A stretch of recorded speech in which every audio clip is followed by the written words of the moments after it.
few questions here. I saw yesterday where obviously um, this game was coming up tonight, was postponed against Chicago Wolves. I believe this is the first time you guys have been affected by COVID protocols. Just wondering how bad this hurts, because I see the next 5 of your next 6 games are on the road. You start pretty much a lengthy road trip. How does that impact the team?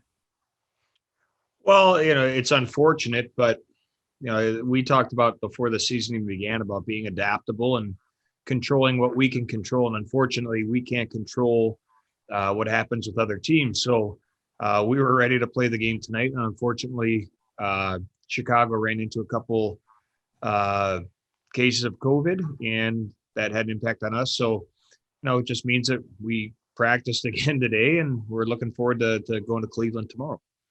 Gotcha. Ben, you're coming up on maybe like a third of the way through the season here shortly. Just wondering, you're seeing the same opponents over and over again. Does it get a sense of feel like Groundhog Day a little bit? Does it get stale in any way? And if so, how do you keep the guys fresh when you're seeing the same opponents game in and game out? Well, yeah, I mean, we have played 11 games now. We're slated to play 30, so we're kind of just a little bit over the third of the way. But we knew that going in, that we were going to play the same 4 teams the whole year. So does it get stale? Maybe at times, especially it gets a little bit more difficult when you're playing we just played Rockford 4 games in a row. So you can either have a mindset where it gets boring, or have the approach where it's almost like a playoff series where you're playing the same game that amount of time. So I think the intensity in those games, if you focus it like that, is try and have an angle like that, it makes it a little bit more interesting. And then with practices, you try and break things up a little bit for the group to keep it fresh. Maybe it's different drills, maybe it's bringing in the skating coaches, the skills and development team in for a day. And maybe changing up meetings, the content of meetings, just making sure that we're trying to continually improve and teach, but maybe doing so in different methods. Gotcha. You had a couple of players recently play their 200th game for the Griffins. Can you talk a little bit about, I don't know, what they've meant to the program, all these years and contributions that they've done? It's kind of a special milestone happening pretty much back to back there. Randy, who are those players? It was Turner Elson and Dylan McElrath, and then actually Dominic Shine, his next game will be his 200th as well. All 200 for the Griffins? Correct. Yeah. No, it's impressive. And those guys, especially those guys, I think that when you talk to those guys, how much it means to them to be a part of this organization, part of the Detroit Red Wing family, the Griffin family, but not only just the hockey side of things. They genuinely care about the people within the organization, the community. They take time outside of their day to get involved, and they genuinely care about this organization, not just their careers. They do obviously care about their hockey careers, but I think that those guys specifically go the extra distance and taking pride in doing things, the right way. So I think that's a credit to them. And, I'll continue to say, it doesn't happen by accident that you have the longevity with one career. If you're doing the right things and doing them consistently, and you have that sense of pride and your professionalism, your approach to the game every day, people want in that. Those are the kind of people we want around our group. So credit to them and their work ethic, their approach to the game and what they bring to this team. And the success of this team is a direct result of people like that have those qualities and characteristics. Gotcha. Good deal.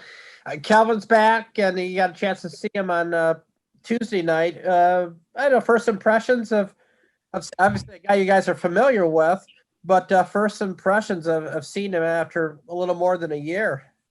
Yeah, well, I saw him at camp, and he came into camp a little bit late because he's over in Europe. But during the game, he hadn't played a full 60-minute game in quite a while. So for him being off that long, he looked for all intents and purposes, looked pretty calm in there.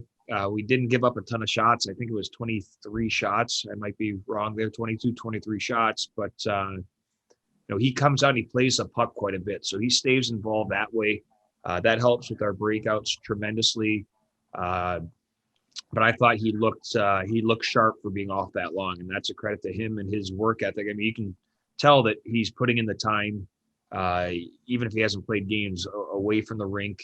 He's in the gym. I think he's putting the time in the practices and making sure that if and when he's needed to play, whether that's in Grand Rapids or Detroit, that he is ready. And I thought he was. I thought he was ready. I thought he played pretty well. Good deal. Well, thanks, Ben. That's pretty much all I have. Sure. All right, Steve. Have a great day. Yep. You too. Thank you. Ben, actually, Art Regner has joined us too. So, Art, if you can hear me, if you're connected, okay, you can fire away.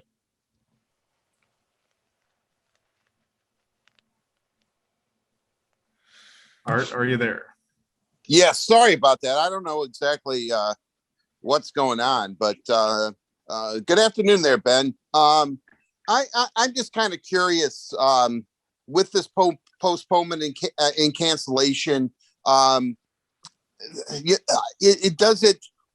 it have an effect, or are you guys pretty much used to taking it one day at a time, whether we may play, we may not play, we just have to, do whatever they say?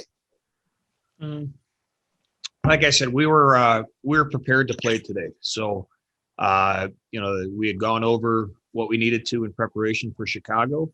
If they were to turn around and change their minds and say we can play tonight, we'd be ready. So, that's our job as a staff, as a team, to be ready. And, if the call comes that we can't play, then, you adjust accordingly. So I think, we're throwing a little bit of a curveball here, but I think the guys adapted well. We had a great practice today and the energy was great. And now we turn the page and we're looking forward to playing in Cleveland tomorrow. So, and if and when those games get rescheduled, we'll recalibrate the schedule and turn our focus to that when that time's appropriate. But we can't get too dialed into or caught up in what we can't control. And when things do change because of things out of our control, we just have to roll with the punches and be adaptable. Yeah, and forgive me because it took me a while to connect. If you've answered some of these questions before, I do apologize about that. But because of the situation that you find yourself in as a coach, have you run out of things, maybe not to freshen up practice, but let's have a shootout competition, or let's have defensemen against forwards and something? I mean, do you try to, I guess, keep the moment light and a little bit different so everybody is still engaged?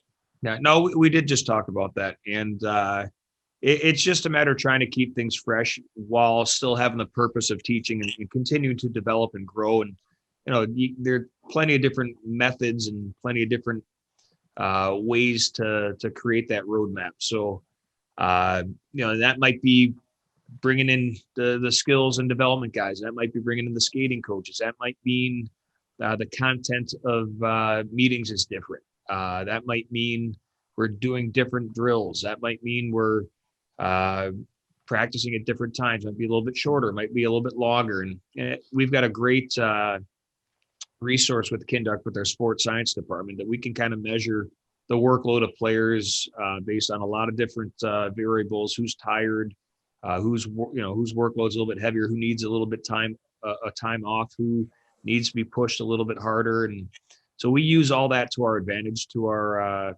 for our preparation on a daily basis. And it does take a lot of work, but I think the guys have done a great job of coming in with the right mindset. And it's unfortunate we don't get to play today, but I thought today they came in with a great work ethic and we had a good practice today. So if this happens in the future, that we're now better served for it, that this could happen again, and we roll with the punches. Ben, I know that the game, we always hear the old cliche, it's 90% mental and all that, but in this whole environment that we find ourselves in, how in tune are you to not only the physical needs of the players, but the mental needs of the players? I mean, do you find yourself being maybe more psychologists this year than you have been during your coaching career?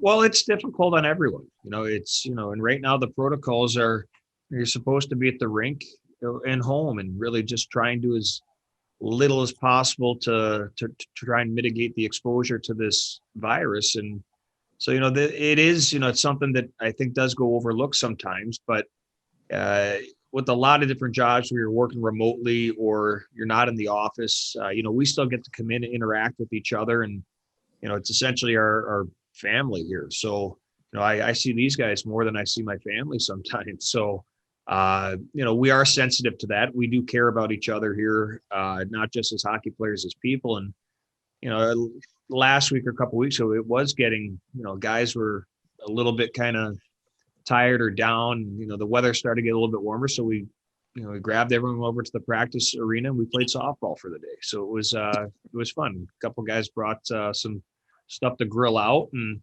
we try and make do with what we can, and with the parameters, with the protocols, try and do the social distancing and events where we are allowed to do stuff. And I thought that was a great reprieve from the monotony of rink home. So you try and keep it light. You try and pick and choose your times when you can have those kind of events. But I do think that this year has been a lot more difficult for some players, maybe more so than others, that they don't have. I go home, I've got a wife and kids I get to see. There are other players that, maybe they're a European living in a foreign country by themselves. It can get tough sometimes mentally. So we're aware of that, and we talk to players and make sure that we're there for their of a support system. Great. Thank you very much, Ben. Good luck in Cleveland. Appreciate your time. Thank you. Thanks, sir.